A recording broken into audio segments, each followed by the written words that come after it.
Welcome back. I'm Gary Parr. And I'm Arlene Cohen.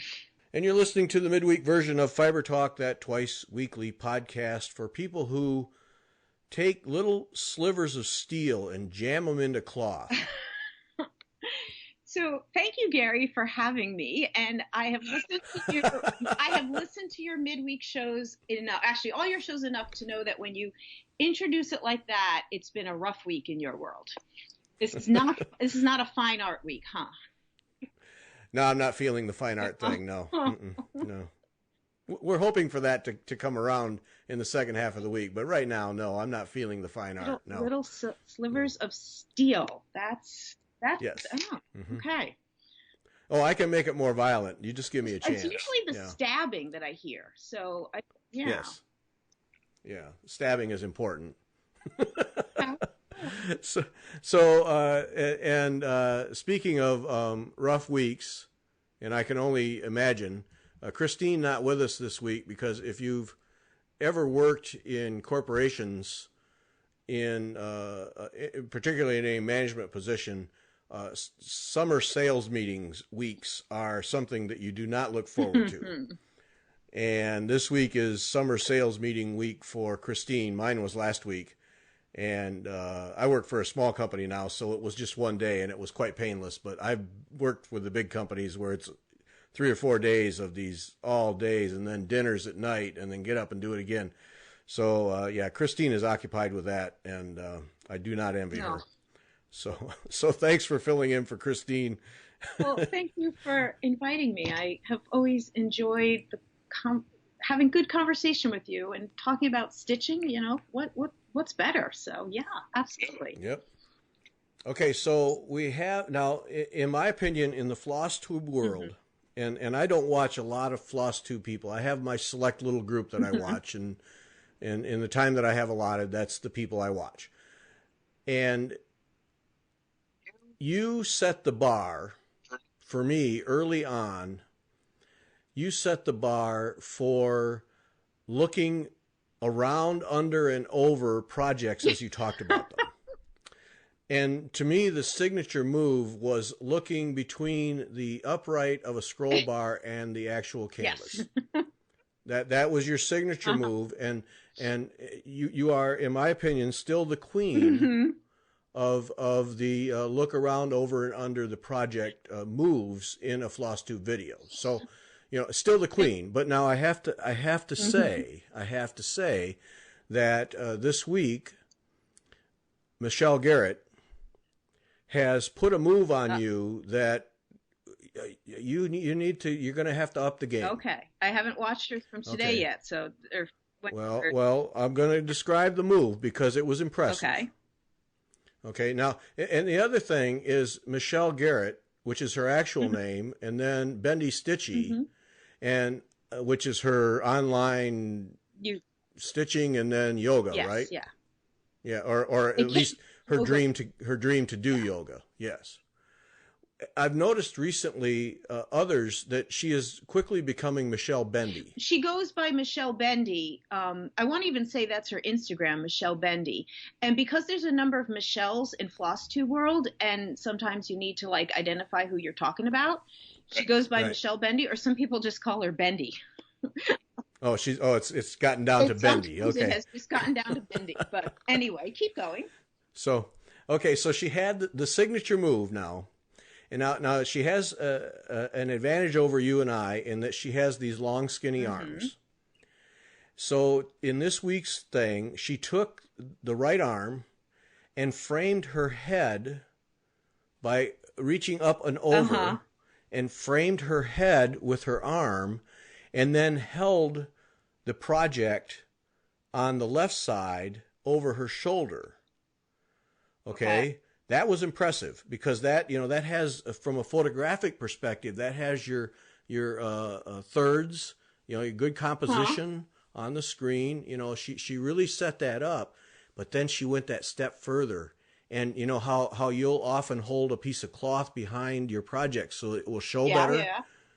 Yeah. Well, then she draped it over her shoulder. She had a white shirt on, and she draped it over her shoulder, so she didn't even have to hold the cloth up. And it would. So Arlene, There it she is. was I feel like I've seen her do this move before. So she was basically, it was just to hold it up high and not have her arm in front of her face. Is that okay? Right. She wraps the arm around her head, and yes, I believe that move has been done. But then to use the white shirt and the shoulder, yeah, that was that extra element that she brought in. So I'm just putting it out there, Arlene, that this is where we're at in this spectrum. So all right. So we're now going to be competing for classy moves on how to show off your projects. I just make the observations, okay. Arlene. I just make the observations. All right. So there you have it. There you have it. And I know she's a friend, so it's not like we have this adversarial thing going on. But we're gonna. I will need to talk to her about this, and I will need to ponder carefully before my next FlossTube. Yes. How am I going to be showing my projects in terms of what they're on, and what's Gary going to think about when I show them in terms? Well, I'm watching. You clearly are. You clearly are. But see, the thing is, and we got to get off this here pretty quick here, but the thing is that you still are the queen because of the versatility you have with different types of needlework, different sizes. See, you still have the spectrum of moves. Okay. But that one this week, she really, that was a marker there. So all right. So there you have it. There you have it, right there. Absolutely. Okay, that's it. I'm just putting it out there. All right. Thank you. Okay, so all right, so my stitching. We'll go quickly about my stitching, and then I got to hear about what you're doing with Works by ABC. Absolutely. So Anasazi's song is my needlepoint thing that I'm in the home stretch on, and I'm scrambling to get done because I want to start stitching Sarah Braizear, the sampler. I have Sarah Braizear. The linen is on the scroll rods. It's ironed. It's marked. I'm ready. I know where to start. All the thread is and I can't get to it because I want to finish this Anasazi song because I am so close. But so you're not letting yourself even put a stitch in until I gotta finish this thing. Okay. But and I thought I was almost done. I thought it was in the home stretch, and then there's these two on either side, Byzantine stitches laying 3 strands of Threadworks, overdyed, and so you take the strand of Threadworks and you separate it into 2 sets of 3. And then you do one side with one and one side with the other so that they'll match up across the way. The overdye, will match up, semi-match up. It's not perfect, and you don't try to make it perfect.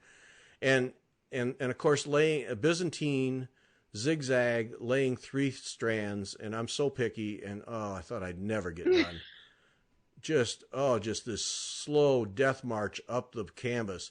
Well, I got there last night. I got finished. So now it's just some trim stuff and some specialty stuff on either end, and I'm done. So, but yeah, I want to get to that Sarah Braizear. But man, you're doing it in the original colorway, correct?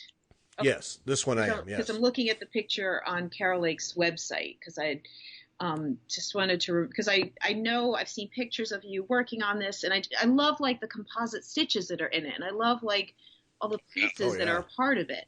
But I admit that I've tried to picture what would it look like in a different color scheme, just as that the colors just don't sing to me.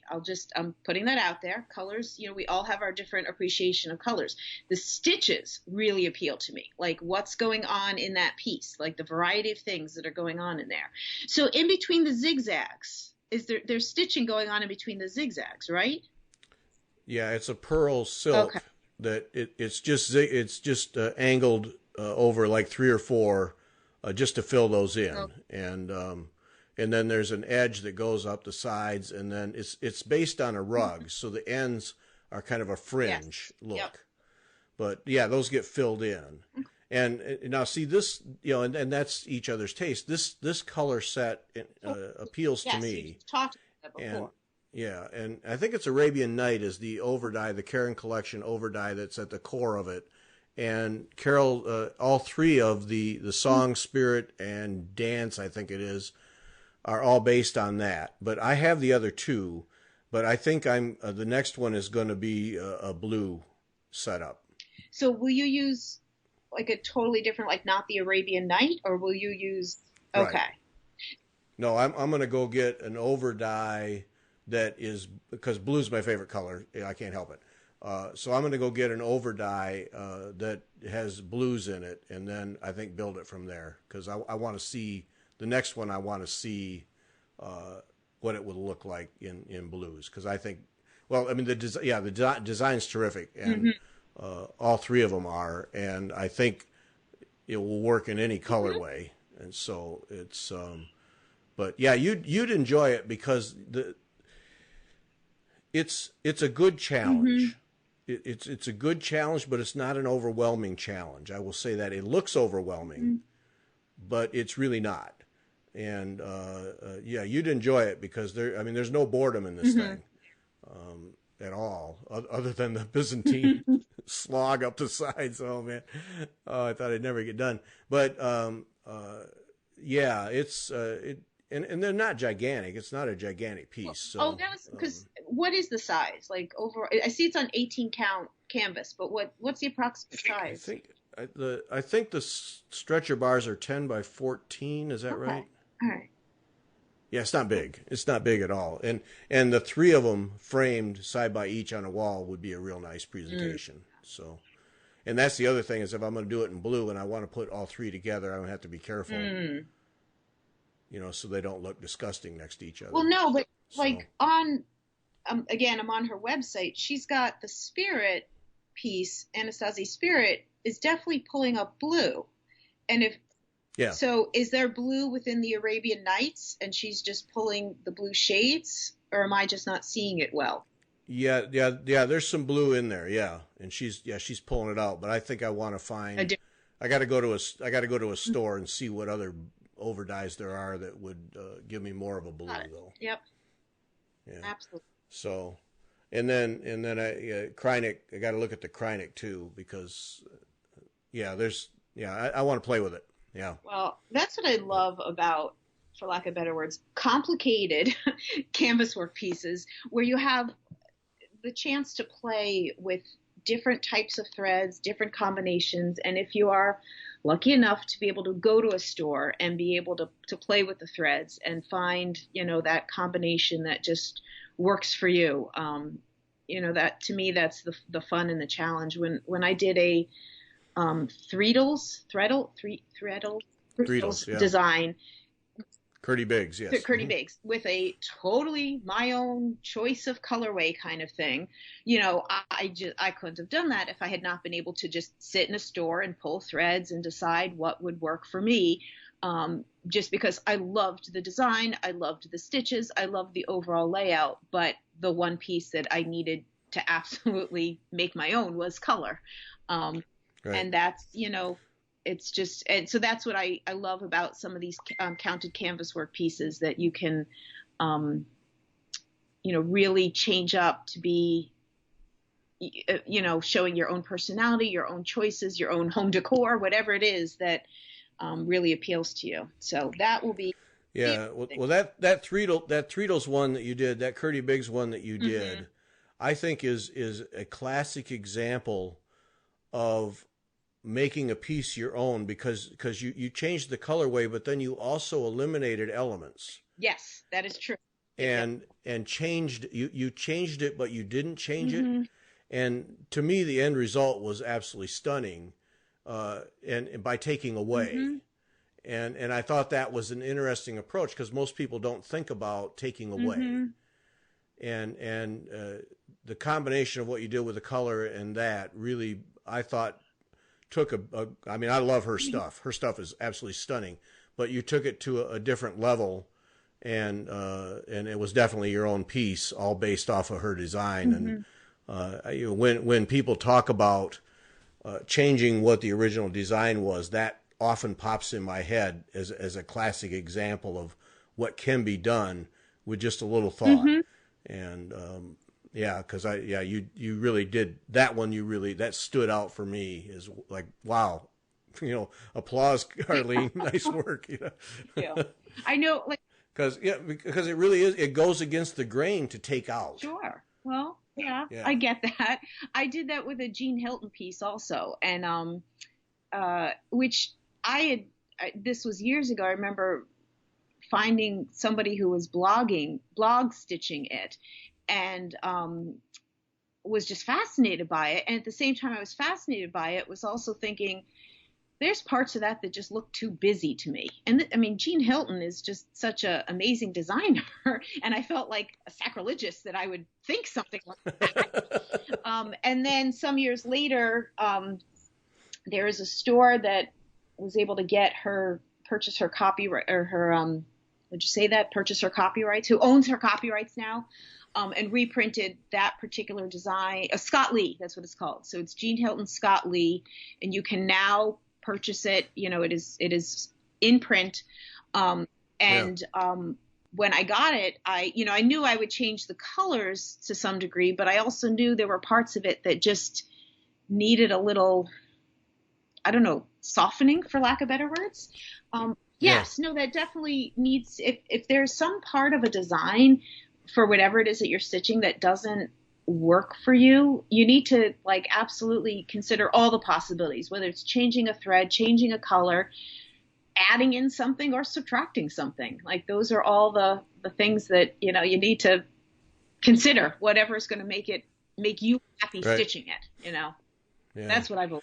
And that's also another interesting thing. When Jean Hilton and someone who's picked up the copyright and made them available, and we're always chasing the latest, greatest, newest, shiny thing, but there is a truckload of designs from years ago, from people who have left us, in many cases, particularly charted, whether it's cross stitch or needlepoint or hardanger or whatever, and when people talk about collecting charts and collecting designs, that more than they'll ever be able to stitch, but some of those to me should be pursued more aggressively than even the new stuff, because there's just through the years been some brilliant work done, and to keep it alive and to keep stitching it is as important as the new things. Absolutely.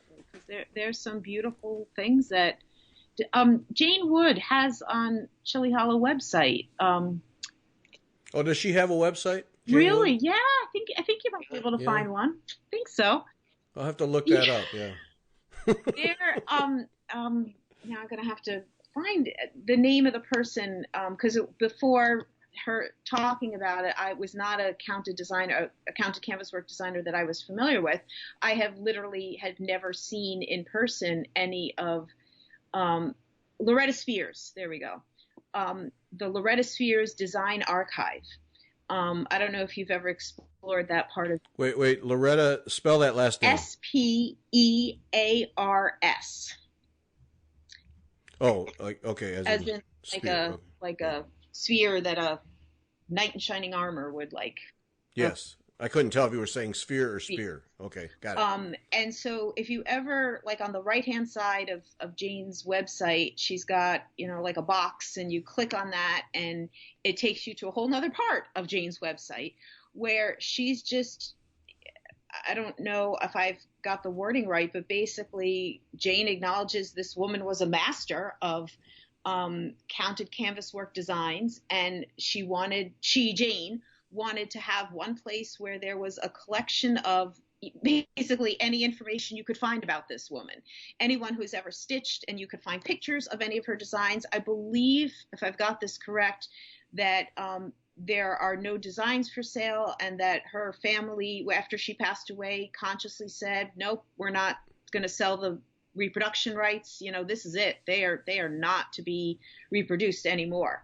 So you can basically never find them on eBay or anything like that. It's just so rare to get them. But if you follow that link on Jane's site, you can see some pictures, or you could see links to other people's pictures. And they are just beautiful designs. And you just so wish that you could get access to these designs, They could be stitched again, because some of them are just stunning. And I would, I would have loved to know more about this woman and be able to access some of these designs. So, yeah. Yeah, well, it's that history. That's one of the things. I don't know that we have I'm pretty sure we don't have a good mechanism for collecting and saving the history.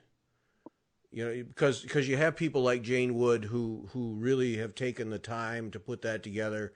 There's probably a couple of other things, but other than the reproduction sampler world, we just don't have that. And a lot of, when people pass on and these families, it's like, oh, that was her thing. We're not dealing with that. And, when it ends, or, well, we could sell it, but how can we price it? And, those kinds of things. And so you can see how they end. And then that history and and the designs, design concepts kind of fade away. And it's sad. Who's the person? I think it's a guy, the Dodecagon series. Jim Worth. Yes. Yes. Yeah, that's a set of, 12 of them. That's a set that should never be allowed to die. That needs to be kept alive and available for stitching forever, because those are absolutely beautiful, every one of them. And, I've thought many times, to have, number one, to have the time to stitch all of them, but then to have that collection would be a special thing. Yeah, because that's, it's just unique design. It's a unique shape. Design and a good challenge. And I don't know how you do that. Somebody to be a librarian that brings that all together. I just don't know how you do that. Or it somehow to convince a family, or if you don't want to reproduce it, donate it for the website. And I know this is things like Mary Corbett posts about, those websites that have the antiquepatterns.org. Oh yeah, the old books that are out of copyright and everything. Oh, what a treasure those are. And there's another one that has a weird website, and it's because there's a whole history. And I know this more from my lace world than stitching world, but there's a lot of like old DMC publications that are on it, and it's accessed through like Arizona State University, and it's all because of a donation a long time ago of who donated the website to it. But basically, it is a treasure trove of all kinds of old needlework books, and basically you just got to know the right person to send the thing to, and it will get scanned and thrown up there. And there are, quote, modern things that are on there that have just been donated freely. And, it's sort of like you want to contact some of these families and say, your beloved was so beloved by so many people. Can we please share that works in some way, shape, or form? Who knows? Well, and you can see how that happens with a family. It's like, oh, that was her thing. She was always doing that. And, what are we going to do with all this stuff? And then behind that is incredible talent and history. And that may not be appreciated by the family. It's certainly not to the level that we appreciate it. And then, we need to have a way to keep that stuff alive. Yeah. So, yeah. And those old books. But then you had it in this week's in your FlossTube this week, going to used book sales, and the treasures that you find there, and the collection for zero money. I mean, you build up a tremendous library, and I would venture the vast majority of it, if I guess right, has very little money behind it. Yeah. But you've picked them up and you've kept them, and behind you when you do your FlossTube videos is a nice library of all kinds of things. Well, and like the two that I showed in my video this week were, it's the example of why I go to so many used book sales, is the hope that you find things like that. There's plenty of sales that are, not worth that. But to find, I could only assume that those two items that I showed were donated by the same person or from the same home or whatever. And, that it's like I want somebody to know they've gone to a treasured home. They've gone to a place where, someone's going to be using them and enjoying them, and not, just pick them up for casual, oh, this sort of looks interesting. And that's where, but yeah, there's plenty of times where I'm going to one of those sales, or when I'm working at the big book sale that I've volunteered at for years, and, opening every box that has come in throughout a year's worth of time for donation. And you just never know. Has some big needleworker died and their whole collection was donated? Now that has never really happened. I've never really gotten the mother load. I keep thinking there have been, quote, mother loads on other topics. There was one year where there was a ridiculous number of railroad books, not like model trains, but railroads. And it must have come from somebody who's a big collector. And I just, because I price what is the hobbies, and it's just such a huge catch-all category. Hobbies, what is it called? It's got a bigger name than that, but it's such a catch-all category. It's puzzles and games, and art like painting, and crafts like sewing, and so there's so many things that fall under this category. But I just remember that railroad collection books, thinking, oh my God, I just hope that there's somebody who comes in here and treasures these, because there were so many of them, and they were such high quality books. Mm-hmm. But what can you? Yeah. So nobody in that person's house was interested in railroads, and they were donated. So. Right. Oh yeah, exactly. Yeah. Well, and that's just it for I'm going to just make a guess here, but in the books that you've collected, I would suggest that you don't collect them because there are projects in there, but that you want to do, but there's inspiration for your own designs, and certainly techniques and help. It's not like, oh, I'm going to sit down and do 3 of these projects, but in this book there's some motifs, some elements that give you inspiration for your own design. I mean, there's value in these books beyond just slogging through the projects that are on the pages. Absolutely. And so, yes, in the last year and a half, since I've been doing designing through my Etsy store, Works by ABC, since I've been designing and putting it out there, my visits to used bookstores and used book sales and all that, and my seeking out in the world has taken on a different meaning and a different turn. Certainly in the years past, I would definitely say, sure, I looked at books and looked for inspiration and stuff, but now the looking for inspiration is at such a higher level, because I now have an audience for it, I guess you could say.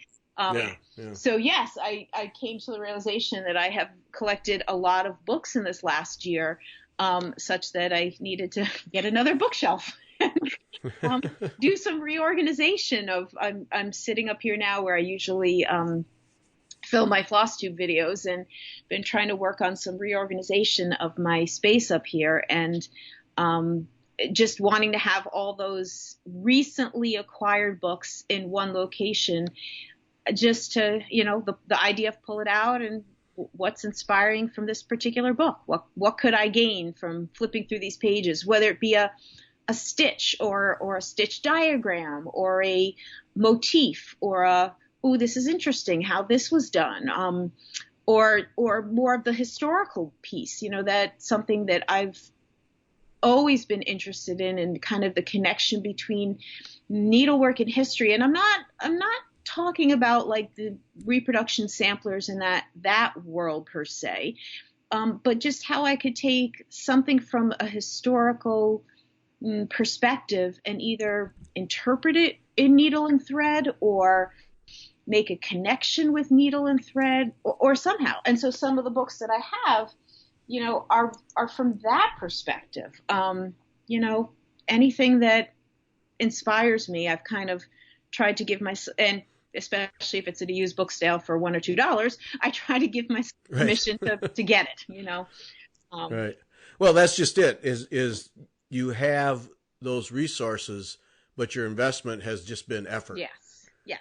And, that's a pretty good investment, always. Okay. Talk to me about, now, Mary Corbett wrote about the Coloris DMC thread some time ago. I remember that distinctly because I remember you showed the chart she made that showed the DMC colors that match up with that. And I think she was being gentle in her article, in her description of it, because I've looked at that thread and thought, oh man, the color changes are so extreme and so quick that I'm not so sure how useful it is. So you bought some of that, and you've actually done some stitching, and it's been interesting to see what happens with that thread as you stitch with it, because there are times when that thread just blends into the background for all intents and purposes. And so I was curious and really glad when we were going to be able to talk, just to hear from you firsthand what your thinking is with that thread. Yeah. Well, so I was at Michael's buying needles. And that I was on a direct line, go buy needles, get out of the store, move on to the next errand. And yeah, that never happens. Well, and here truly part of my thinking as I am, work as I have always been in this last year, next steps, and not just new designs, but growing and thinking about how I can take my design business and do what with it and so on. One piece that I am still kind of trying to figure out is I am aware, and this is, I credit it to FlossTube, just becoming more and more aware of different types of stitchers that are out there, and especially those who are, I'm going to say, limited to the big box stores in terms of getting supplies. DMC is what they can get. And that, is what it is. I want to say that a lot of my designs, I don't necessarily want to prescribe, you have to stitch in this color. You have to stitch in this thread.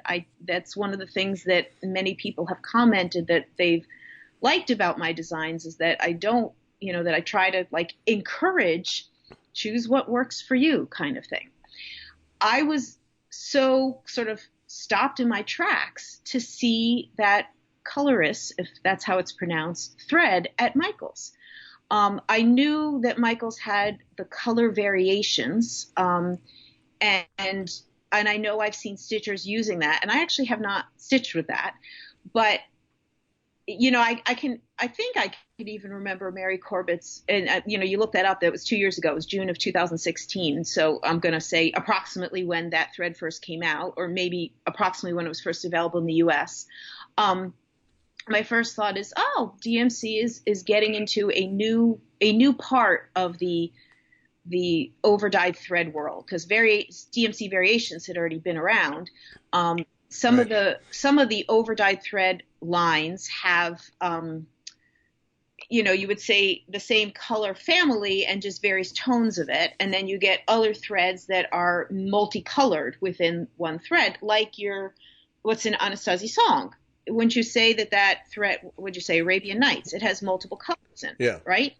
Oh, yeah, yeah. So I remember thinking, DMC is giving this a try, and not necessarily seeking it out. Maybe I've seen it somewhere in some LNS along the way, but there it was in Michael's, and I even posted on Instagram, have you guys have this in your Michael's? And a number of people responded that they did, or that, oh my gosh, I need to go to Michael's right now and just saw it recently, or various things. So it does, the end result is, it seems like it's a pretty recent thing.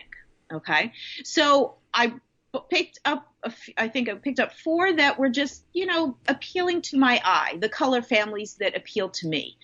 And again, this comes from the perspective of, in the designs that I am doing, I want to encourage people to do what they love. I want the people who have access and the ability to get whatever threads they love to do whatever they love. But for the people who rely on the big box stores, the Michaels, the Joann's, the Hobby Lobbies, the DMC lines, if the DMC lines are now giving access to Coloris, what would it look like?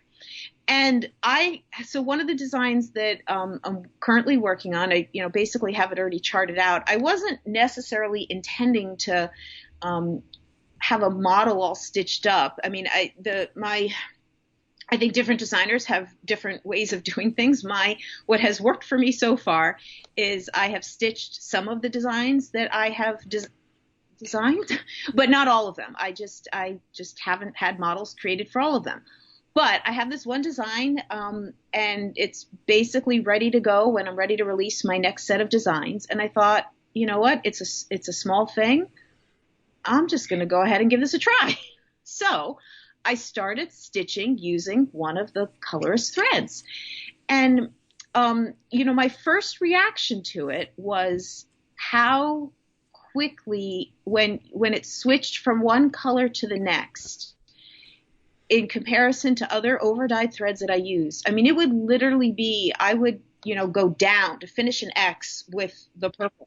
You're right. And I would come up and there would be green. Like, yep, exactly. Yeah. There was no, ooh, green's about to come. There's no transition whatsoever. It's bang. There was no transition.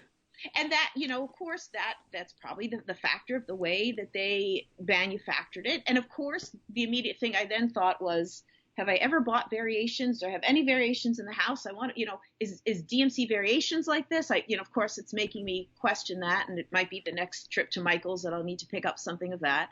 And I know that you can manipulate over dyes, if you're doing cross stitch. So if you're just focusing on, well, you could do with any stitching, but as I was focusing on cross stitch, you can do, if you're doing, if I was going to do like a full square, I could do diagonals or I could do rows, and you could get different effects. You could also do dots where you're sort of dotting around and you would get a total random effect. You can get different effects with over dyes depending on what order you're putting the stitches in. And I decided I didn't want to do the total random dot thing. I was trying to, mostly what I was doing was on a slant, mostly diagonals. And I posted a picture on Instagram. I've gotten some interesting comments and feedback about it. It will be interesting to get the rest. It's like, it'll be a little circular thing. And then it will also be accented with the solids that make up. So the Coloris threads are made up of 4 shades. And this particular one I'm using is 2 like purples and 2 greens. And I'll accent the design with those purples and greens. And it'll be interesting to see what the overall effect is. Now, one of the people who responded commented about a particular piece where she used that thread. And I've seen a picture of that piece, and it's beautiful. Now, I knew that there was like an over-dyed thread in there. I didn't necessarily know it was the DMC Coloris thread. I didn't necessarily study it to see how quickly the colors jumped. Am I over-analyzing this too much? Yes, absolutely. So, it's the combination of, this is potentially now a thread that has much more access out there than previously been thought. Am I still going to love a lot of other hand-dyed threads over this? Yeah, probably. Okay. But it's a curious experiment. And whenever I get ideas, I'd like to be able to experiment with them. And this one was I just got to see how this stuff plays out. But I am now curious to see their variations line, whether the jumps, again, the color families aren't as different. It's more the same shades or something, you would say. I'm curious to see if the jumps, though, are as non-transitional, for lack of better words. Yeah, abrupt. Thank you, abrupt. Yeah. But yeah, so that's one of the things that I am trying to play with a little bit, just to see, because with a traditional hand dyed, you can even manipulate if you are. This gray is going on too long. You could just hold a little much of it in the back and shorten up the gray or play with it a little bit. This is just not like that. It's just very. And that's that's what they're saying. It's exactly whatever number of inches per color. So trying a little experiment, and we'll see. And I will certainly say, when I finish it and be able to show it as a finished design, there is nothing about this that making you required to do this design with an overdyed thread. You can certainly do this with solids. I was in no way intending to do it as a overdyed. It was just something I had charted and ready to go that I thought, I'm going to give this a try. So that's the story of my little experiment. Well, it's fun to play with, and that's the thing that we have these days is we have so many threads and so many different combinations that you can really play around a lot and just try stuff and then on top of this with this Coloris, if anybody is going to play with that, be sure to go to Mary Corbett's Needle and Thread and get that chart because she has matched up the solid DMC colors with each of the colors that are in those thread combinations. So you can use that Coloris thread as a base or an accent and then have the exact DMC matches for all those colors. So she really has built with that chart colorways for you that you can play with. So it's, to me, if you're going to play with Coloris, that's a valuable thing to have in your back pocket. Yep. She also has from that same blog post, the color variations thread line and their DMC solid matches. So, I said in my FlossTube video, it's like she had more information about Coloris than I could find on DMC's website. Much truth in that, Arlene. Much truth in that. Yep. Yeah. Thank you once again, Mary Corbett. With two T, with one T, mind you. One T, please. Yes, one T. So, okay, as always, running out of time. Retreats of all kinds are kind of the rage these days. Been a lot of them in the last few months, and you've been recently involved in two. Yes. One that you organized and put on in New Jersey, and then just recently the StitchCon retreat in Cincinnati. Mm-hmm. And I was just curious. I've watched, and of course, again, I don't watch a broad spectrum of FlossTubes. I have my little group that I watch, and I keep hearing StitchCon was amazing. The New Jersey retreat was amazing. The Midwest retreat was amazing. And that word is just used time and time again. And so I wanted to ask you, what? You know what I mean? Okay, amazing doesn't define anything for me. What is it that is about these gatherings that you would say other stitchers who have not had an opportunity, especially if one's in your backyard, you need to go because you need to experience this? What is it? What are the things that go on in these retreats and these gatherings that define amazing? So now, of course, everyone's going to have their own personal opinion or personal take on that. So you're going to get my personal take, but I want to say. But Arlene, your personal take is special to me. Okay, I'm going to say there's probably going to be some people who are going to agree with what I'm about to say. That for me, the amazing part was about the human connection that happened. That it was because of this, like, I'm going to say recent surge of retreats that have been happening thanks to the FlossTube world. That while there have been ways of connecting with stitchers online in forums and groups and whatever for some number of years, and Facebook comes along, and then there's new ways, but now with the YouTube video FlossTube thing, there is, to me, it has added a dimension of truly feeling like you're meeting people. So with FlossTube, I started to feel like I was knowing people that I truly was just interacting with through their videos.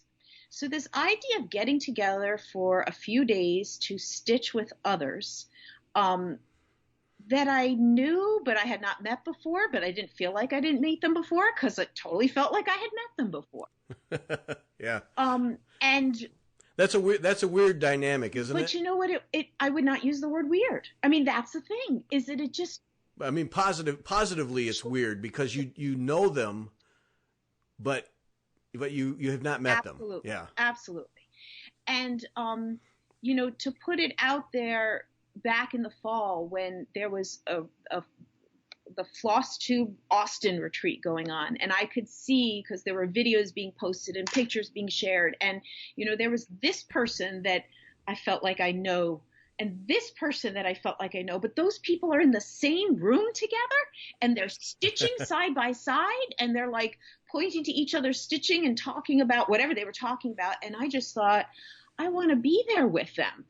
And I have never had that feeling before. I don't belong to guilds and groups and do stitchy gatherings. I've never been that kind of person. I just haven't. And yet here were the first time I was getting that kind of desire. And that was where I said, all right, if I can't be there right now, I'm going to make those people come to me, in effect, because of where I live on the East Coast in New Jersey. I knew that there would be the appeal of the geographic location. I had a very good, large needlework store that would be a draw, and putting it out there to the immediate response from floss tubers, as well as people. I mean, I put it out there through my FlossTube. And however you could say the word spread, it definitely was through FlossTube. Now, did people come to my retreat in New Jersey that were not, super duper into the FlossTube community? Sure. But the majority either made FlossTube videos or watched FlossTube videos. And to me, that was such a special connection that I don't know how you compare it to other kind of stitching gatherings. And again, it's this new, relatively new, few years new world that is happening through these videos. And so StitchCon being a similar idea, getting floss tubers to come together with, I mean, their catchphrase is floss tubers and fans. It's the same idea. People who make floss tube videos and the fans, and all of us who make floss tube videos say it over and over, that those who comment are just as important as those who make the videos, and how important that is to us. The interactions, and both in New Jersey and at StitchCon, having the opportunity to meet some of the people that I would say are the regular commenters. And, because maybe I didn't know them by face and I didn't know their voice, and I didn't really know them the same way I know the floss tubers. Oh my gosh, such wonderful, amazing people. All right, there it goes. I use that word, amazing people. So the human connection that came from this. Now, the other pieces, there's no question about this, to walk around a room and admire the variety of stitching, and to have the connections, have the conversations about how did you get started, and what kinds of things have you stitched, and what events have you been to, and oh my gosh, what kind of magnifier are you using, or what kind of light are you having? All those conversations, no doubt, amazing, wonderful. To be in a room, New Jersey, it was about 75, 80. StitchCon, it was about 150. To be in a room with that many people who love what you love, who are passionate about it, who simply get you, that you don't have to explain yourself, that is priceless. It's isn't that interesting right yes, there? It is. People who get absolutely. And we all, some of us were just sharing our stories of the travel, sitting in an airport stitching, and, how many of us did that on our way there or back, and, the looks you get from people, positively or negatively, and but once you got to StitchCon, there's no looks. There's just, you're just home. You're just with your people. I mean, we use that phrase over and over. You're with your people. And it's just so comforting, and it's the environment. That's, to me, what made these two recent events in my life amazing, is those few days where I could be with people that totally, the conversation could switch back and forth between stitching and non-stitching, or we could get silly, or, I told the story in my FlossTube about this dress that was bought at a thrift store, and it got cut up, and I was stitching on it, and I've stitched the StitchCon logo on it, and that just became just this treasured, it is a treasured memory from that whole weekend. And that is so incredibly special. And to me, that, you know, talk about like the ideal vacation. I don't need to go to a beach. I don't need to have a grand tour. I need to be with people that get me. I need to be people that care about me. I need to be with people that enjoy what I enjoy. That, you know, when someone would come back from the store, it was sharing what they purchased, or when someone ran out of a thread, oh my gosh, I ran out of 712. Okay, don't worry. Someone in this room has 712. And sure enough, we found somebody who had 712, you know. That to me, that all of those pieces, that's what makes those events amazing. Now, I don't have the experience. I mean, part of my joke is that I organized a large stitching retreat, having never really gone to a stitching retreat. I know that they existed before FlossTube. I know that some FlossTubers have shared video and pictures or just told stories of going to retreats. They use that word, gatherings of 25 people, 100 people, whatever the number. Sometimes the classes and teachers are involved, sometimes not. Sometimes it's something they've been to for many years with friends. The word that gets used over and over is about the people, whether, you know, they're interacting with friends or people they only see once a year. You know, that's the joy that's involved with it. And so for me, that's what made it amazing. That's what, you know, we've all joked about how hard it is to, you know, to return from a retreat, is to come away from that magical time when you're just with people that you want to be with. And okay. The stitching happens. There's no doubt about that. And you enjoy everything that people are doing, but it's a pretty special experience. So that's my definition of amazing. There you go. Okay. All right. That helps. Thank you. All right. Before we run out of time, Works by ABC. What's coming up? What do you got going, and what do you got coming that we need to look forward to? Oh, thank you. We got to get a plug in, Arlene. Get a plug in. Absolutely. So because of the work I did in making a stitching retreat happen in May, I had to consciously say, all right, not too much focus in design work, but once the school year is over, I've been working hard. My goal right now is by the end of July, but first week of August, I want to put out a new set of designs. And like the other things that I have done, it's a variety. So one thing I showed in my recent FlossTube video, a little preview, I had and I showed this a few videos ago. I purchased a filet lace tablecloth at a antiques mall that I've turned into a cross stitch chart and also a blackwork chart, because I just liked the idea of being able to do it in two different mediums, and I just think that there might be others that it would be appealing to. I'm currently stitching the blackwork version of it. It's large, so I'm not going to claim it's going to be fully stitched. I'd rather get the pattern out there first, but eventually there will be a finished model of it. I'll have a new canvas work design and a few other cross-stitch pieces that are out there. So my goal, let's just say first week of August, so keep your eye on my Etsy store, Works by ABC.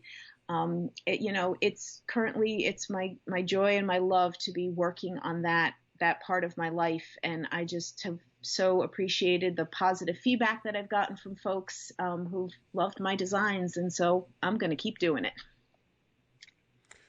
Well, all right. Well, yeah. So, do the Etsy thing, Works by ABC, and then your Instagram is Works by ABC too, yes, right? Yes, I am Works by ABC on Instagram. I am Arlene Cohen on FlossTube.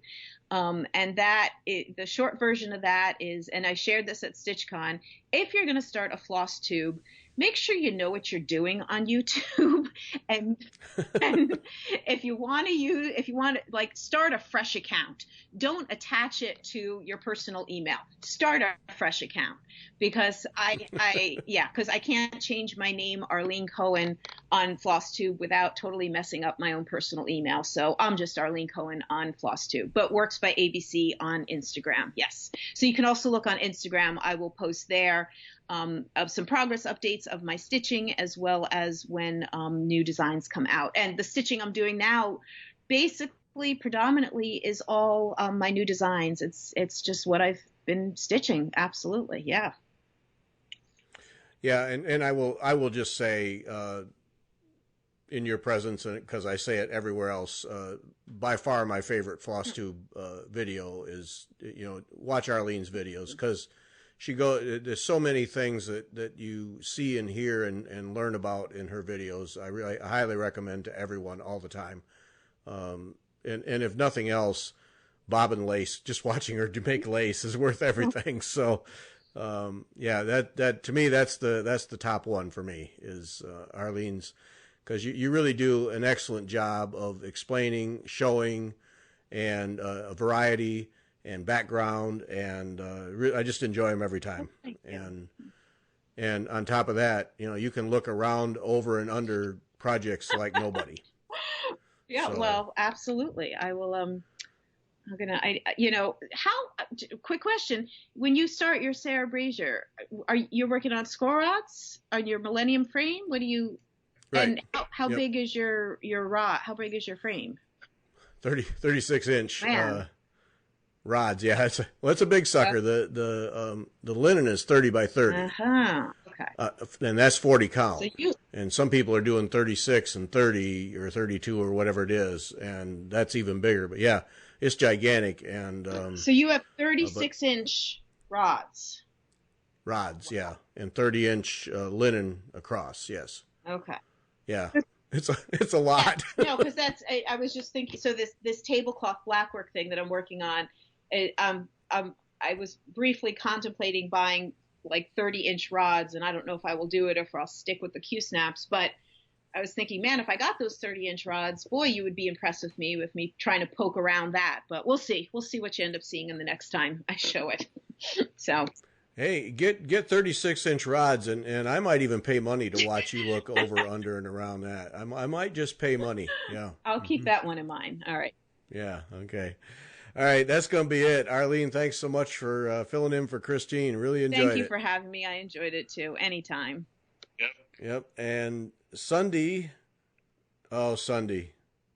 Theresa Venette, Shakespeare's Peddler, also known as the Kitten Stitcher. Mm-hmm.